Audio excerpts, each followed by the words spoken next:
Alright, welcome back. Multiman Publishing Standard Combat Series North Africa. We are playing the Operation Crusader scenario. And we are getting close to the end of the first turn here. I will make a side comment here. This is, taking a while to do, but this is, I couldn't do this face to face if I was playing face to face. I probably could do a PBM, um, but what I really enjoy is the ability to pull this up, chew on it, come up with plans, throw them away, come up with another plan. Hence, I'm not really posting this one, real fast. And this actually, so far, what I've seen with this game is there is a lot of player options, things to think through. So, and usually during the day, I just pull it up on my other screen.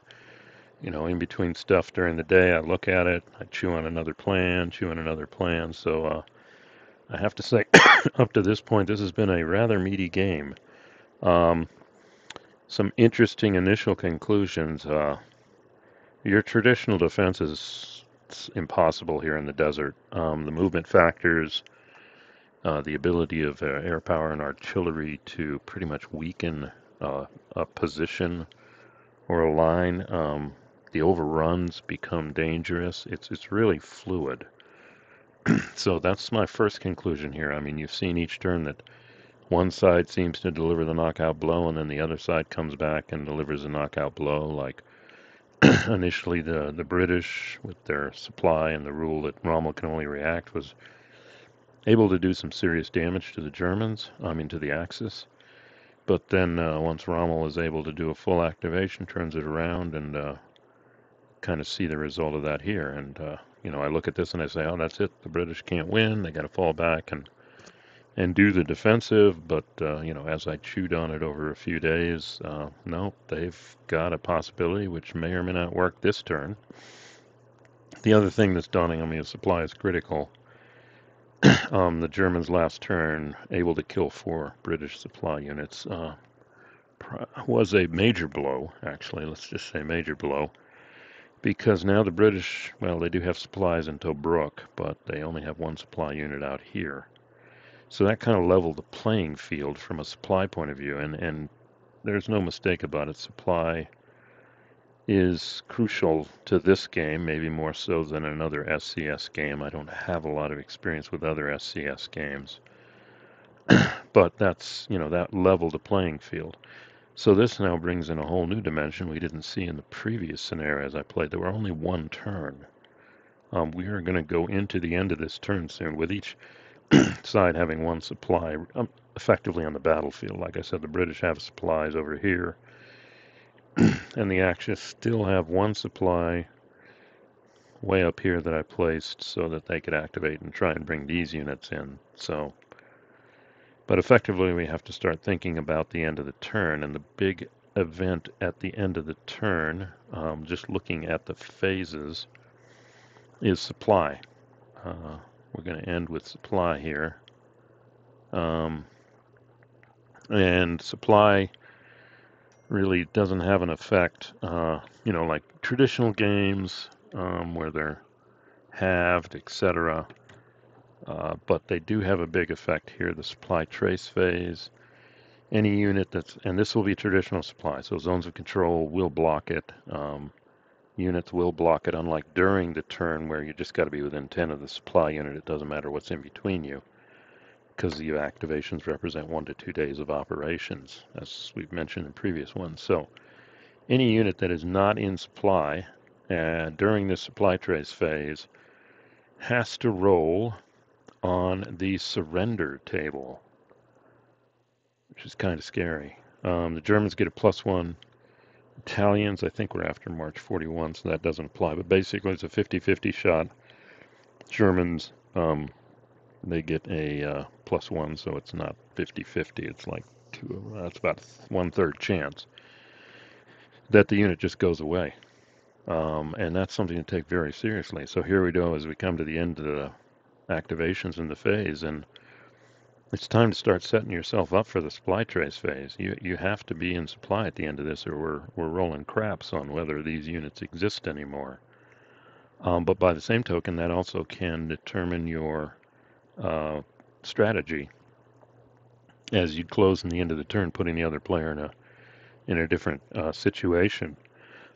So let's take the British, for example. My first thought was, hey, we're going to do a reaction to the German full activation. That's what we can do. And then fall back and protect our supply lines, let's say. That was my first thought after this counterattack by Rommel. And then by doing a reaction that forces the Germans now, they can only do their own activation, burn their last supply unit, or pass.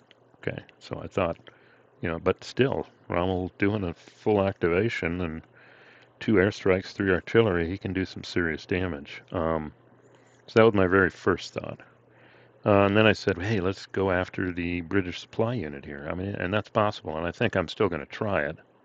There is a way if they can blow through here, and if they have to do a full exploit, full activation, and then they could take this out. I tried all sorts of combinations of coming around the horn here and just trying to overrun it. But the problem with that is that's also a crapshoot, because if you look at supply loss, it's a 50-50. So the Germans will end up with their unit. So Rommel could still do a full activation, but then it hit me, wait, this is the end of the turn. And so now we seriously have to consider where the supply source is. For the Germans right now, it's the edge of the map along a primary road. That's your supply source. And luckily we are after October 41. I think we're November. So the Germans can actually trace supply all the way pretty much to here. And from here you have to be within 10 hexes but not blocked. Okay. So, I mean, that puts them in a solid position, but the British can move, and what happens if we try and cut their supply? Then you have a problem that even if the supply unit sticks around, they do have a rule that says during the supply trace phase, if you are out of normal supply, you can expend a supply unit, and any unit within 10 hexes of it, it will be in supply. So then you ask the question, do the Germans even want to expand this supply unit? Okay. So from the British point of view, hey, it makes sense. Go for the crapshoot. That'll really shut down the Germans. They will get a react phase at the very least, so they can at least fall back. Because their other nearest supply unit, even if they expanded it up here, nobody's within 10 to use it effectively over here. It'll bring those units down. So that's a possibility here too. So, going back and forth here, I guess the only way to assure a supply line is to make sure it's got units on it. So I look at the British, and again, the supply rules, and I don't have them up here, but let's take a look at them. Yeah. To be in supply, must take trace to at least one of the following supply source. For the British, it's this primary road off the edge. For the Germans, it's their primary road off the edge. Yeah, there we go. A friendly unexpended supply unit. Okay, and that's where we get, they may have to conserve this. Except for the distance from a primary road hex to a supply source, all must be within 10 hexes. So if they do expend a supply unit to stay within supply, that's got to be a 10 hex distance, but in this case now not blocked by unnegated EZOC or enemy units. So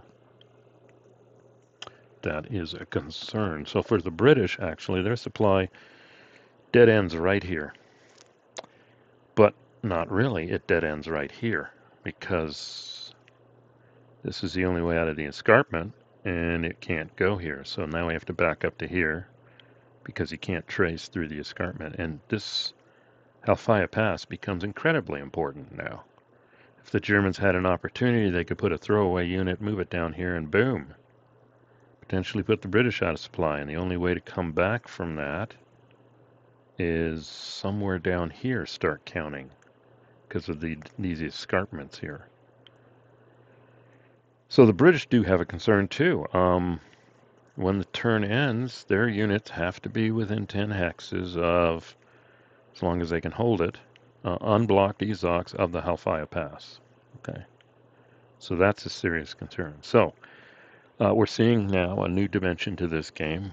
How do we handle the end of the month and the supply trace phase?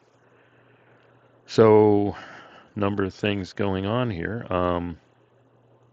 Seeing here's what also is going to happen. Well, we'll see. Anything I do over this way is probably going to be out of supply since this is British supply. So what should the British do? Well, they're not going to pass, that's for sure. I mean, they're out of position, and then Rommel will just do a full activation and there'll be trouble. I don't think the React is aggressive enough. This game is driven home. You can't just fall back on the defensive. You've got to keep the other side on their toes, just like Rommel did to the Brits, who thought they were doing good. So it looks like I am going to go through with this attack to take the crapshoot about the supply unit. And I did think about stuff like clearing these guys, maybe clearing these guys, clearing these guys. But now I may throw away these 2 units. And what do you mean by that? If I do a full activation, I can move them to about here in the movement phase. And then from here, right here, then they'll move here and they'll go along this road and they can shut down the Germans here. Now, I don't know if this is gamey or realistic, but what happens in the supply trace phase 2 is it's simultaneous. So you identify everybody out of supply first, and these units will be out of supply here. But it doesn't, it's not like the British roll first, they're gone, so the Germans are suddenly in supply, so it's simultaneous. So that'll put the Germans in trouble too.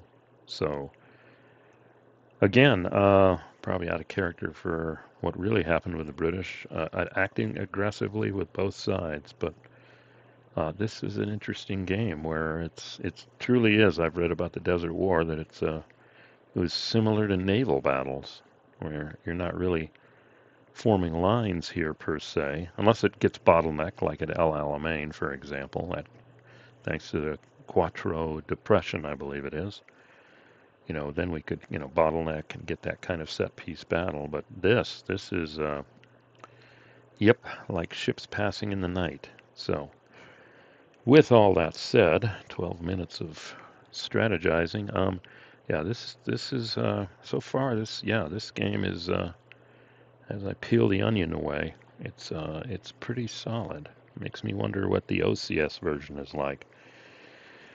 But with that said, I'm going to just live on the edge. Full activation for the Brits. And then they're going to go for the supply unit here.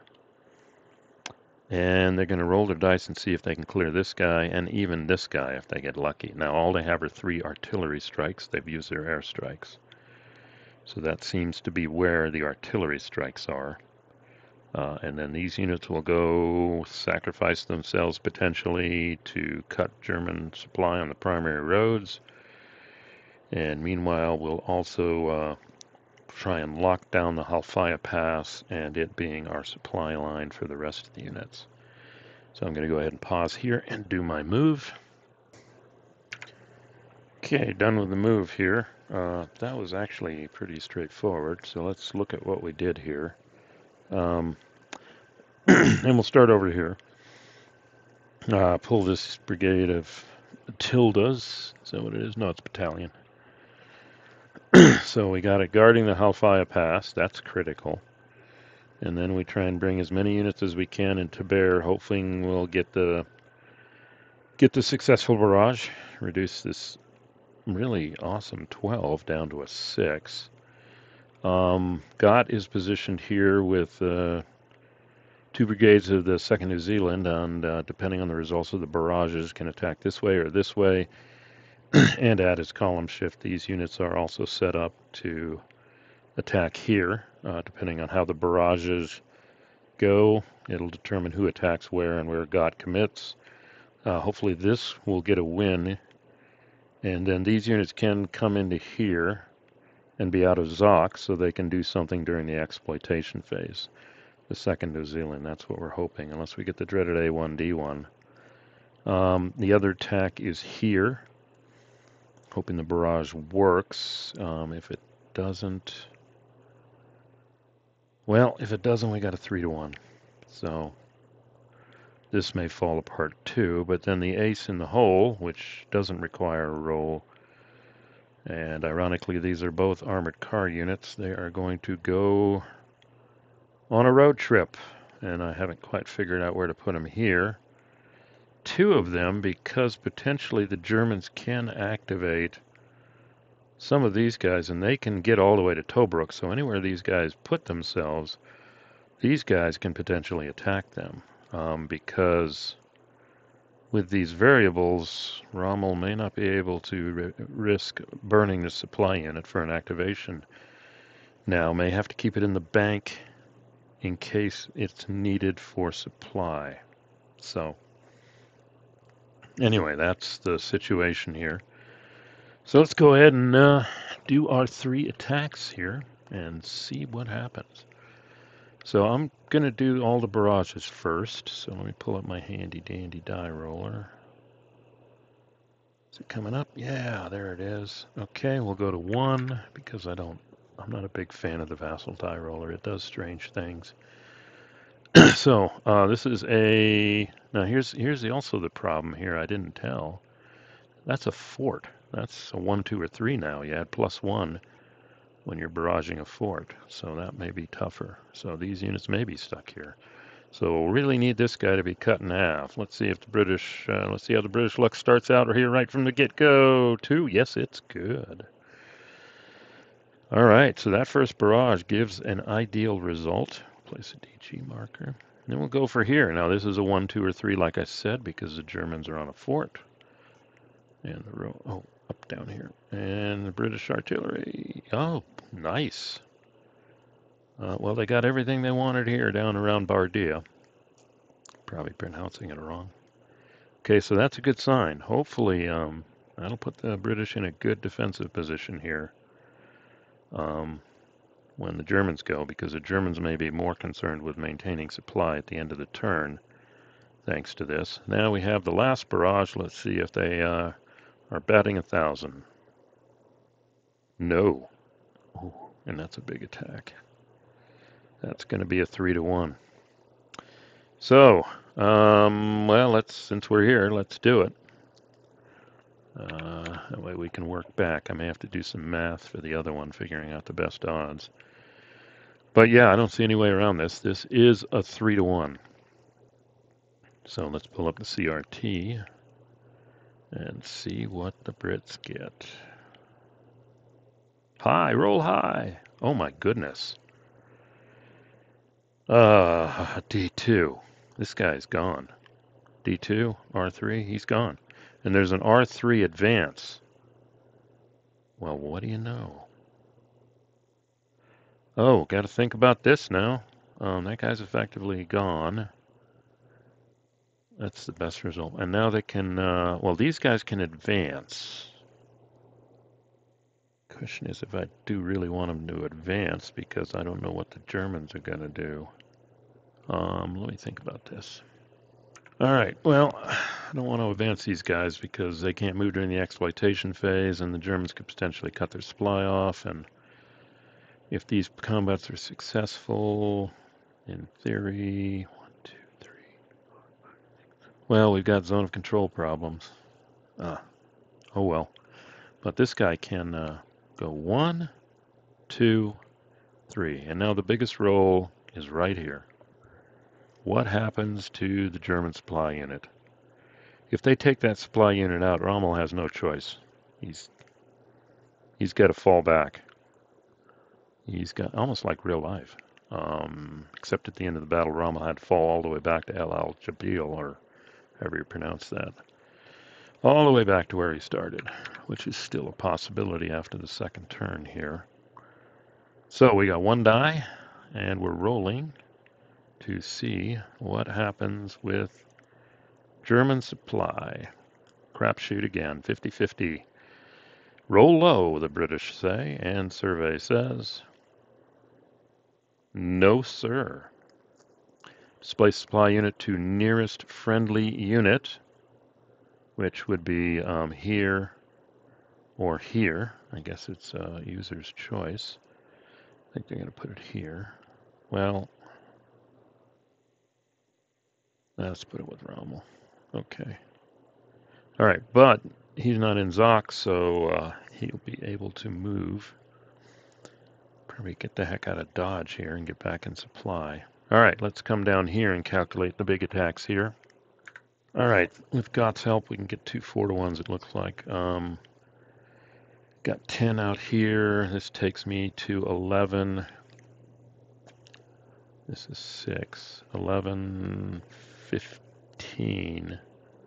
11 to 4 is 15. 15 to 6 is 12, 3. Thanks to the roundup rule, that's 3 to 1. And we'll throw Gott into it. Yeah, let's just do it that way. It may not be a good choice. So let's see how Gott does, though, if he joins Campbell. Hopefully not. So we're going to do the leader loss roll. Survey says we got 2 dice. Gott, 4 to 1, 9. Oof, cutting it close there. But that's it. We got a 4 to 1 here now on the big Italian infantry division. Holy smoke. So yeah, that is 4 to 1 using the roundup rule and Gott. And roll high, says Gott. Dang. D2. He is gone. And this unit can go away. So, go put this guy here.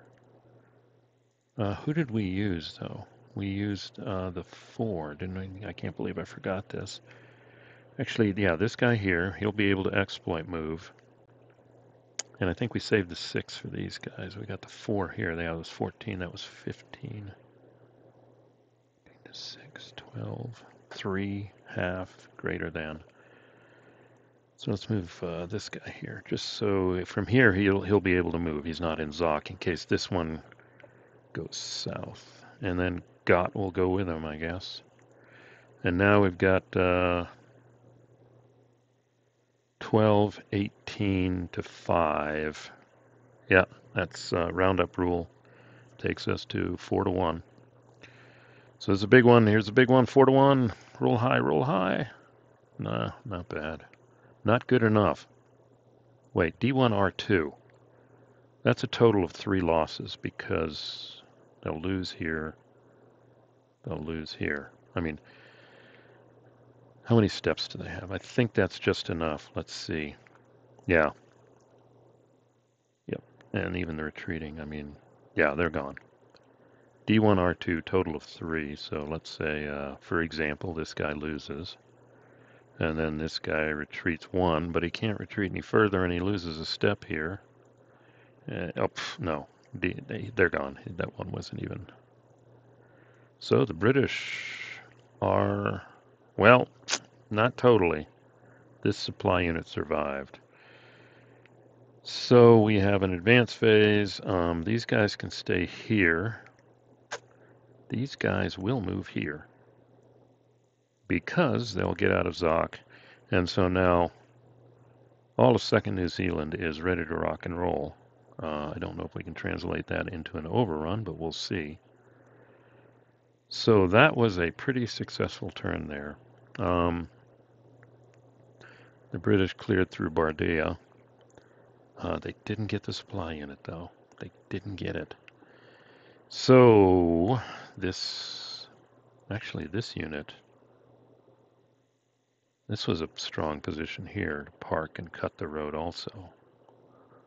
That's tempting. So again, going to have to do a little chew time on this before I actually do the exploit phase, because there are a lot of units that can exploit now, and in this case mess with the German supply situation.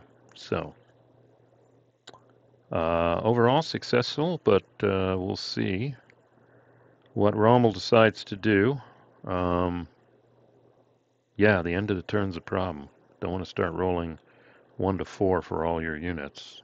Depending on what we do here, this guy can be used to block supply. And eventually he could die through surrender, but the point is his job was done. And then these units could move it all the way back, and if the Germans can't assure themselves they're going to kill those units, then they can't expend that supply unit, because then all their forces are out of supply.